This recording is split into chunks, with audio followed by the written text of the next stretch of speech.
Hi, my royals, and welcome to Queen Worm Farm. And today I'm going to talk about what to feed your red wigglers. I'm going to talk about this while I take a look at one of my worm tubs here. Now, this is a juvenile worm tub. And so I got mostly juveniles, but there are definitely some adults and some smaller worms in here. So what to feed them?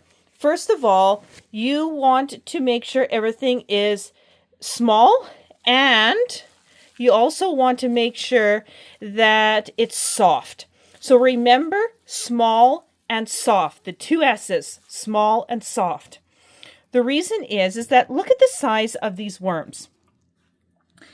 If you put something huge, or think about how small their mouths are, they are going to attach to it and they kind of suck it.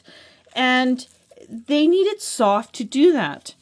And if you just put like a big hunkin' potato in here, it's going to just sit in here till it molds and start to decompose before these cute little worms actually get around to eating it. So I call like whole potatoes, whole carrots, anything big like that that's hard and not squishy and mushy and yummy for these guys. I call those long-term foods in the bin.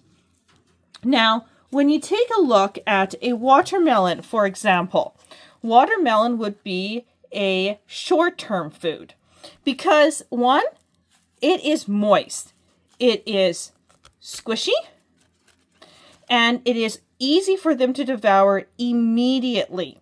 So if you want your red wigglers to have food immediately and to be able to eat right away, you want something like watermelon, melon, a softer squash like butternut squash that's cut in teeny weeny cubes or grated. You want to have cucumber, eggplant, but making sure that things are cut.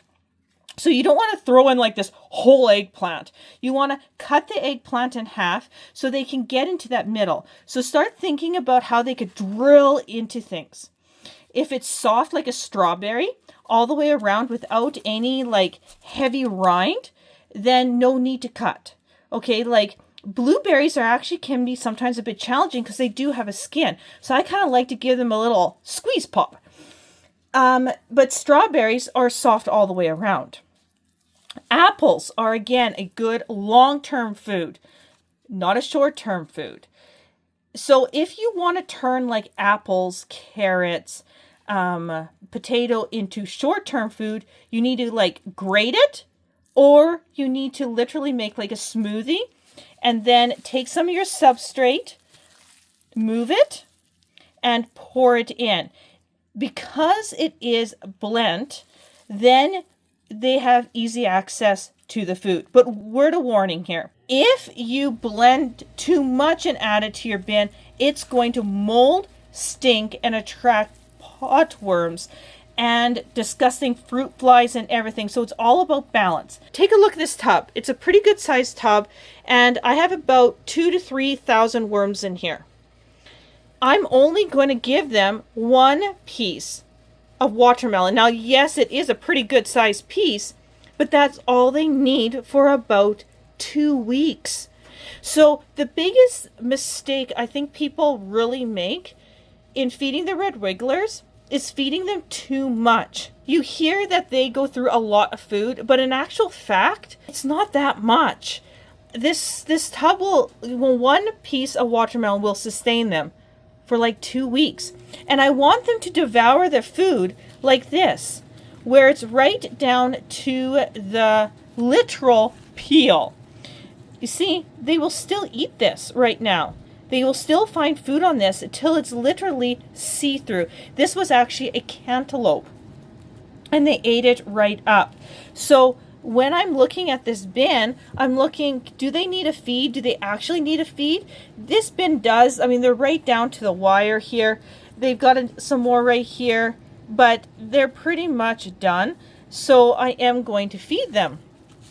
And you can see here, a good example is look how many worms are on this peel, and you can see that there's a little bit of food left right here, and they're eating that up.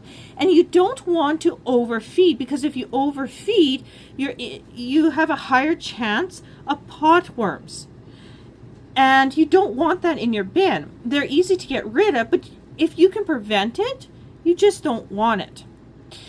Plus, you don't want tons of mold. There's no mold here at all. And because these red wigglers are for sale, I don't want my customers to have mold spores in their substrate. That's a big no-no. So I'm really, really careful. And if you see, you can see plants here are already sprouting. And because I fed them the cantaloupe, in those 2 weeks, they're already growing. That's how nutritious this dirt is. So let's clean this up. Look at those worms. Oh, aren't they gorgeous? So let's tidy this up. I'm going to actually just grab this, take a look, and there is still some food on here. So I'm not going to totally discard this one. I'm just going to set it aside because I always feed the food in the same place every single time in every single tub that I have. That way, whenever I maintenance the tubs, I know exactly where to look. I'm not guessing, is it over here or is it over here? The same place all the time. So this is where I fed them. So this is definitely done. I'm going to make sure I get all the worms off of it. I'm going to pull these. Look at the size of the roots. Look at that. That's awesome. And then what I'm going to do is I'm going to take this melon here and I'm going to bury it in. Now, as I do this, I want to say when you're feeding them, do not feed onions or garlic or a lot of citrus, like grapefruit and oranges and lemon and tomatoes and pineapple. Those citrus and acidic foods, they're not great in here. They don't like them. They just don't do as good with the citrus, the onion, the garlic. And these are red wigglers. Feeding them any kind of dairy or meat products in your bin is a big no-no because, man, if you want to attract bugs, that's a good way to do it. You will attract rodents. You can attract lots of fruit flies. If you're outside, you're going to attract a whole bunch of nasty other critters in the wild that will try to get into your compost pile.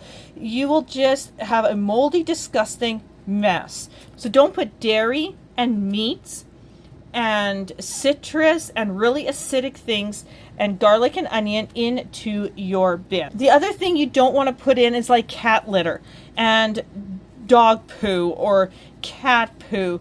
Big no-no, okay? If you got already done manure, like that's not hot from cows or horses or goats, rabbits, sheep, that's awesome in the pile. They will love it. Okay, so I'm just going to kind of cover this up. And the reason why I cover up the food is because it prevents fruit flies. Now I'm going to put this one right over here. And because they aren't done it, but they'll work at it in this area. If you cover up the food, it's going to prevent fruit flies because fruit flies lay on the surface of what you are feeding them. And if you cover it up, 1, it keeps things moist.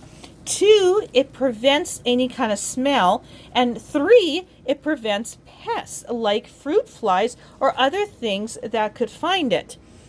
Now, another quick food that's really, really awesome is banana. Oh, banana. And avocado. Oh, man, they love avocado. They will even lay inside of the avocado skin after they eat all the insides. It makes amazing little hidey holes. Definitely think soft and squishy. That's what you want to think when it comes to red wigglers. Anything that's soft and squishy, from a vegetable to a fruit, is an absolute yes to these wonderful worms. They also love high starch and high sugar. They grow quick on that. They absolutely love it. So go right ahead and feed them. Look, there's an egg right there. Look at that. See that egg? And So that's what they love, and I find that their absolute favorites are melons, whether that's watermelon, cantaloupe, honeydew melon. Melons they love. So if you want to get your bigger red wigglers to breed, feed them watermelon or melon. They absolutely love it. And they are starting to go down into the substrate here and get to that watermelon.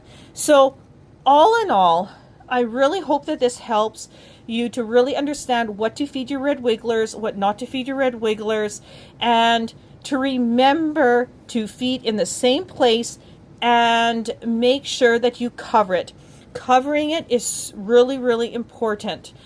You will be very thankful that you did. So the other thing is we're going to now make sure there's no red wigglers on here. And there's one right here. Come on, dude. Off you get. And there's one right here. You got to look hard because you don't want to throw any away. So let's just take a look. I don't see any there. I do see one there. There you go. Off it goes. Oh, yeah, it looks pretty good. So I just want to say thank you so much for watching this video, and make sure you check out our website at everything-homemade.com.